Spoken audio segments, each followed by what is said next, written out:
سورہ یاسین بہت اہم سورت ہے. اس میں اللہ تعالیٰ نے واقعات بھی بیان کیے، اپنی قدرت کی باتیں بھی بیان کی، اور موت کے بعد دوبارہ زندگی پر جو اعتراضات ہوتے ہیں اس کو بھی اللہ نے بیان کیا.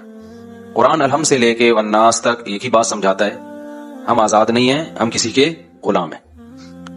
اچھا، اس دعوے میں جو سب سے بڑی رکاوٹ بنتی ہے نا، جو چیز اس بات کو سمجھنے میں، وہ یہ بنتی ہے کہ اگر کامیابی اس کا نام ہے کہ اللہ کی غلامی اختیار کی جائے، تو پھر وہ لوگ جو کافر ہیں، وہ غیر مسلم ہیں، وہ جو مانتے ہی نہیں اللہ کو، ان کی اتنی ترقی کیوں ہے؟ دیکھنے میں کامیاب کون لگتا ہے؟ وہ لوگ لگتے ہیں. قرآن ان مضامین کو بار بار دہراتا رہتا ہے. سورہ یاسین میں بھی اللہ نے دہرایا ہے کہ اس ظاہری ترقی سے، اس ظاہری چمک دھمک سے، اس ظاہری تعیش اور عیش پرستی سے دھوکہ مت کھاؤ. یہ دنیا امتحان گاہ ہے، ایگزامینیشن ہال ہے.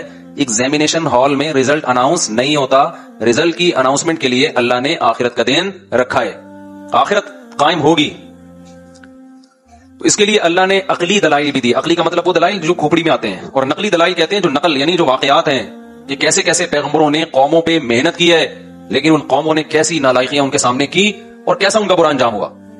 تو ہم یہاں سے شروع کرتے ہیں. اللہ نے فرمایا وَاضْرِبْ لَهُمْ مَثَلًا أَصْحَابَ الْقَرْيَةِ، اے نبی آپ ان کو ایک بستی والوں کا واقعہ سنائیں. یہ حضرت عیسیٰ علیہ السلام کے دور کے قریب کی کوئی بستی ہے. اِذْ جَاءَهَا الْمُرْسَلُونَ، ان بستی والوں کے پاس پیغمبر آئے.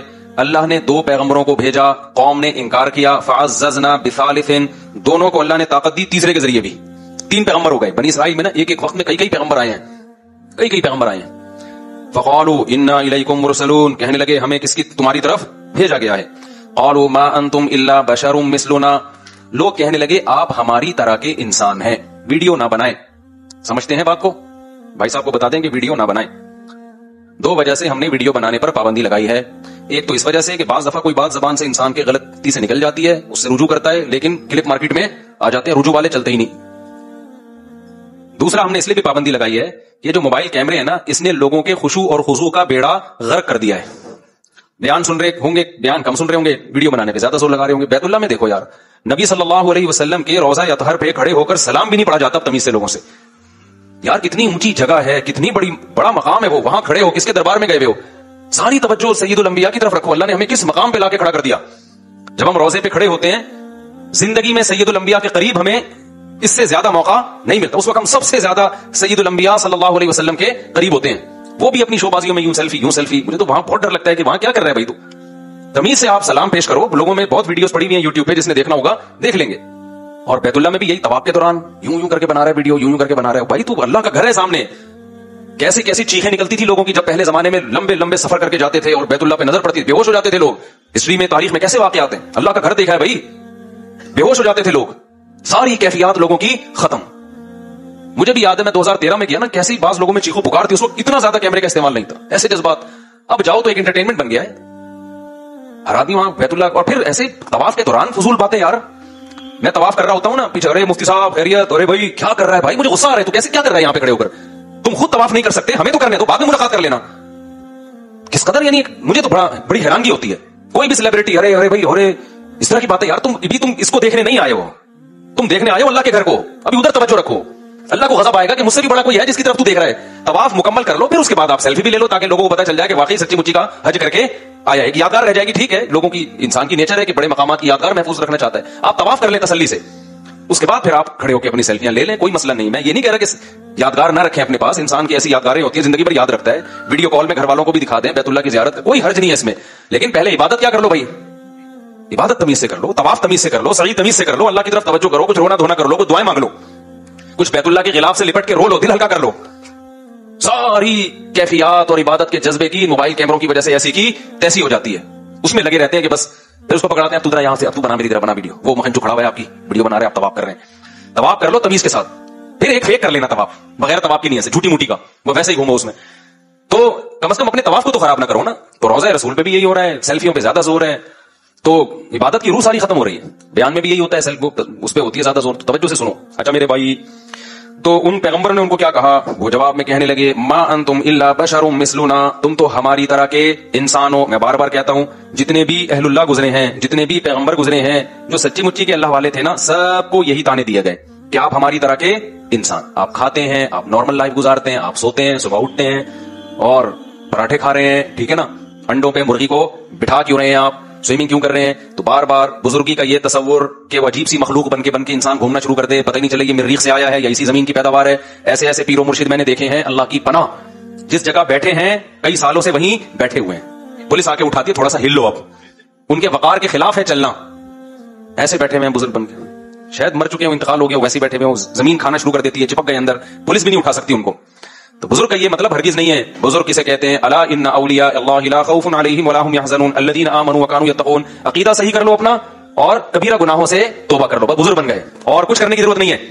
बाकी सारे जैसे नॉर्मल रहते हैं, कारोबार करता है आदमी, सुबह जाता है दफ्तर से, घर आके बीवी से पिटता नहीं है, यानी घर आता है थोड़ा बहुत बेगम से ऊंच नीच भी हो जाती है, कभी महल्ले वालों से, कभी किराया नहीं दे रहा मालिक मकान वो किराएदार, तो कभी उससे ऊंची आवाज से बात हो गई। तो ये जो नॉर्मल होते हैं ना, यही बुजुर्ग होते हैं। कोई अलग से कोई बुजुर्ग मखलूक, बुजुर्ग को कभी कभी गुस्सा भी आता है, जब उसके साथ कोई बदतमीजी करेगा तो उसको चपेट भी देता है कभी कभार वो बैठ के। ऐसा बुजुर्ग नहीं होता कि इतने पोलाइट अखलाक, इनके साथ जो मर्जी कर लो इनको गुस्सा नहीं आएगा।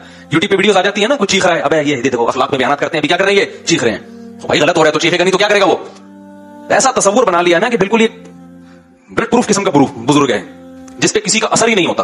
बुलेट प्रूफ होती है ना गाड़ियां, बम का असर नहीं, तो इन पे किसी की जबान का असर ही नहीं होगा, इनको कभी भी गुस्सा नहीं आएगा। ऐसा बिल्कुल भी नहीं है। हमारे जब नबी सल्लल्लाहु अलैहि वसल्लम को भी जब बहुत ज्यादा कोई गलत बात होती थी, आपको गुस्सा भी आता था। हाँ, बार बार गुस्सा आना हर वक्त ऐसे जैसे तवे पे बैठा हुआ है, ये ठीक नहीं है। अच्छा भाई, तुमने कहा आप तो हमारी तरह के इंसान हैं। क़ालू रब्बुना यअलमु इन्ना इलैकुम लमुरसलून क़ालू इन्ना ततय्यरना बिकुम। जब भी पैगंबरों ने जाके दावत दी है ना, तो हुआ ये कि खुशहाल कौमों में पैगंबर गए तो अल्लाह की तरफ से उन कौमों पे आजमाइशें आना शुरू हुई, कहत साली शुरू हो गई कि शायद अब ये तवज्जो करें अल्लाह की तरफ, उनके मालों का नुकसान होना शुरू। तो उन्होंने ये नुकसान भी पैगंबरों के खाते में डाल दिया। माज़अल्लाह तुम्हारी नहुसत है, माज़अल्लाह तुम जब से आए हो तो ये मामला हो रहे। जैसे बहू जब नई घर में आती है और इत्तेफाक से माली असबाब कम हो जाएं तो सास किस पे डाल देती है, बहू की नहुसत। हालांकि ऐन मुमकिन है बहू के साथ जुल्म की नहुसत हो।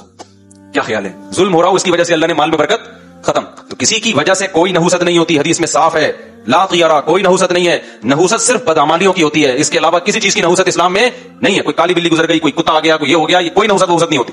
नहुसतें होती हैं तो किस चीज की, बोलो ना, बदअमली की। बहू आने से अगर जुल्म रिस्क गया है तो इसका मतलब इसके साथ कोई ज्यादती हो रही है बहू के साथ। सास के चाहते ही एकदम रिस्क के दरवाजे खुल गए तो सास पे ना डालो कि इसकी वजह से नहीं खुल रहे थे, ये गई है तो खुल गए दरवाजे। ना ना ना भाई, कोई नेकी आपने करना शुरू कर दी होगी, समझते हो, तो ना सास पे डालो ना बहू पे डालो। ये आजकल बहुत हो रहा है कि इसके आते ही हो गया भाई, वो वैसे ही हो गया था, इत्तेफाक से वो उसी टाइम पे आ गई। अब मुझे एक बात बताओ, मैं किसी के घर जाऊं, मैं एक जगह किसी के, ज्यादा नहीं बता, बहुत लंबा बात हो जाए, हम किसी के घर गए और इत्तेफाक से वहां किसी को अल्लाह न करे अल्लाह ने कहा करंट लग गया। बोले यार मुफ्ती साहब जब आए थे तो करंट लगा, उससे पहले आज तक हमारे घर में किसी को करंट नहीं लगा। ये बल्ली डालनी थी कि इलेक्ट्रिक वालों पर, कि इलेक्ट्रिक वालों पर डालनी थी, इलेक्ट्रीशियन जो घर में तारे सही जोड़ के नहीं किया उस पर डालनी थी, माँ बाप जिन्होंने बच्चों की केयर नहीं की उन पर डालनी थी। डाल किस पे दी, ये मुफ्ती साहब आए थे उसी दिन करंट लगाया। वो भाई इत्तेफाक होते हैं, इसमें किसी पे आप बल्ली नहीं डाल सकते, हराम है, गुनाह कबीरा है, बदगुमानी है, जायज नहीं है। चलो आगे। तो वो कहने लगे कि आपकी बदशगुनी है, जब से आप लोग आए हैं ना, ये कभी कहत हो रहा है, कभी माल में नुकसान। हालांकि अल्लाह उनको मुतवज्जे कर रहा है कि इनकी बात मानो, लेकिन उन्होंने किस पे डाल दिए, पैगंबरों पे, इनकी वजह से ऐसा हो रहा है। तो कहने लगे, पैगंबरों ने फरमाया तुम्हारी नहुसत तुम्हारे साथ है, ये तुम्हारी बदअमालियों की नहुसत है। वजाअ मिन अक़सल मदीनति रजुलुन यसा। कौम को वो तीनों पैगंबर समझा रहे हैं, कौम की समझ में नहीं आ रहा। अभी कौन सा इलाका था, तारीख खामोश है, बहुत से हज़रात ने कहा इंताकिया नहीं है तुर्की का, जहां भी ज़लज़ला आया हुआ है, उस जगह का वाक़या है। और एक कब्र भी थी वहां पे, मैं जब चंद साल पहले गया था तो वो इस शख्स की खबर बताई जाती है, मिन अक़सल मदीनति रजुलुन यसा। कुरान कहता है शहर के किनारे से एक शख्स दौड़ता हुआ आया। तो वो जो दौड़ता हुआ शख्स आया ना, उसकी खबर भी वहां पर है। अब हकीकत है या नहीं है, लेकिन मशहूर है कि उसी की खबर है, मगर ज़लज़ले में वो सब मिट्टी हो गए, वो सारी तारीखी चीजें खत्म हो गई ज़लज़ले भी जो इंताकिया में आए। तो कुरान कहता है कि शहर के किनारे से एक शख्स दौड़ता हुआ आया। क़ाल या क़ौम इत्तबिउल मुरसलीन। कहने लगा ए मेरी कौम, ये पैगंबर हैं, इनको फॉलो करो, इनका इनकार मत करो। कैसा जज्बा था उसमें, उसको जब यकीन हो गया ना ये पैगंबर हैं, तो कुरान कह रहा है वो चलता हुआ नहीं आया बल्कि दौड़ता हुआ। जो मुबल्लिग है ना, उसमें यह जज्बा होना चाहिए कि मैं जल्द से जल्द अपनी कौम को जहन्नम के अजाब से बचा लूं, इसमें मैं ताखीर न करूं। उसका यह जज्बा था। जो इस्राइली रिवायात हैं उनमें है, जिसके बारे में हदीस में आता है कि ना उनका इनकार करो ना इकरार करो, और बयान करने में कोई हर्ज भी नहीं है, नबी ने खुद इजाजत दी।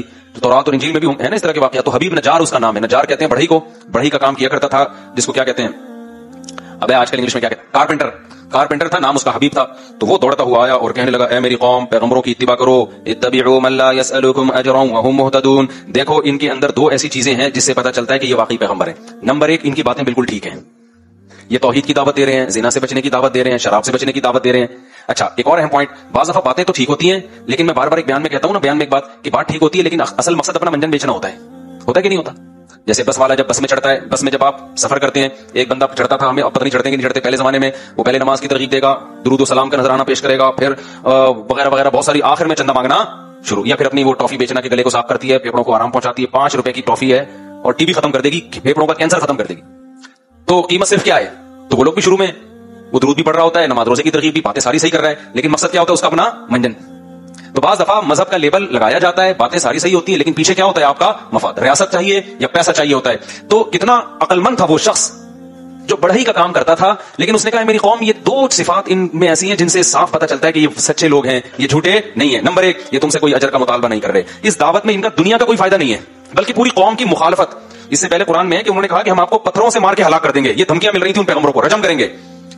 समझ रहे हो कि नहीं समझ रहे? यानी ऐसे ही कत्ल नहीं करेंगे, जमीन में गाड़ के पत्थरों से मार के हलाक कर देंगे अगर दावत से पीछे नहीं हटे, और वो फिर भी अपनी दावत से पीछे नहीं हटे। तो उस शख्स ने कहा कि देखो इतनी बड़ी मौत की धमकी, और वो धमकी पर गालिब भी है कि ये अमल करेंगे क्योंकि कौम ज्यादा है, ये कितने, ये तो थोड़े से हैं। इतनी बड़ी धमकी, ना इनका पैसों का मफाद, ना इनको ओहदा चाहिए, ना रियासत चाहिए, और वहुम मुहतदून, और बात भी इनकी क्या है? दुरुस्त है, खुद भी फिर उस पर खुद भी अमल कर रहे हैं। तो ऐसे लोगों की इत्तिबा क्यों नहीं करते?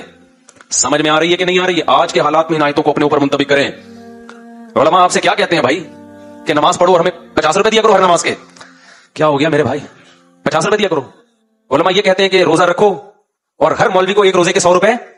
कोई फायदा है आपके रोजा रखने से मौलवी साहब को या उलमा को? कोई फायदा है? तबलीग वाले कहते हैं सह रोजे के लिए निकलो, तो क्या मतलब? जब निकलोगे तो गोश्त सस्ता हो जाएगा तबलीग वालों का, ये टमाटर सस्ते हो जाएंगे इससे? कोई अपना कोई कुछ भी नहीं, वो कहते हैं अपना पैसा लगाओ, हम भी अपना पैसा लगा के आए आपके घर में दावत देने के लिए।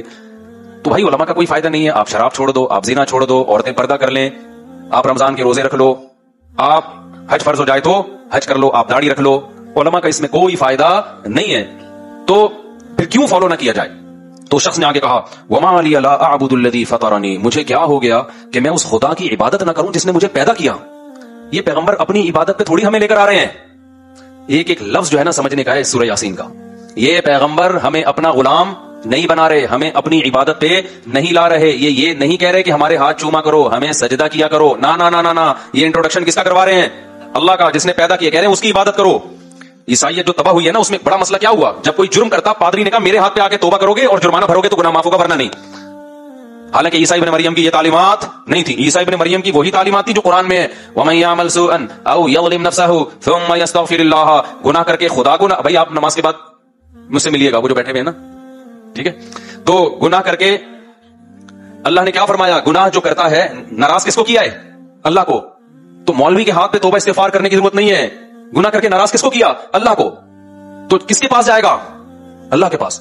तभी हम लोगों से मना करते हैं भाई अपने गुनाह आके हमारे सामने बयान ना किया करो। हाँ, उलमा ने एक बात लिखी है, कोई गुनाह अगर छूट नहीं रहा ना, आदत पड़ गई है, तो आदत छुड़वाने के लिए किसी से इस्लाह लेनी पड़ती है इंसान को। जैसे शराब की आदत पड़ गई तो आप डॉक्टर को बताते हो ना जी आदत पड़ गई है, तो डॉक्टर गाइड करेगा भाई ये है, ये अल्टरनेट ऐसे करो। तो ऐसे ही किसी गुनाह की आदत पड़ जाए तो किसी आलिम को इस गरज से बताना कि हजरत मजबूर हो गया हूं, छूट नहीं रहा, आप कोई ऐसा तरीका बताते जिससे ये गुनाह छूट जाए। ये जायज अमल है, इसका इससे कोई ताल्लुक नहीं। लेकिन उलमा ने कहा है कि वो भी जब बताया जाए, जब पहली दफा में ना बताया जाए। पहली दफा में कोशिश करो खुद ही छोड़ दो।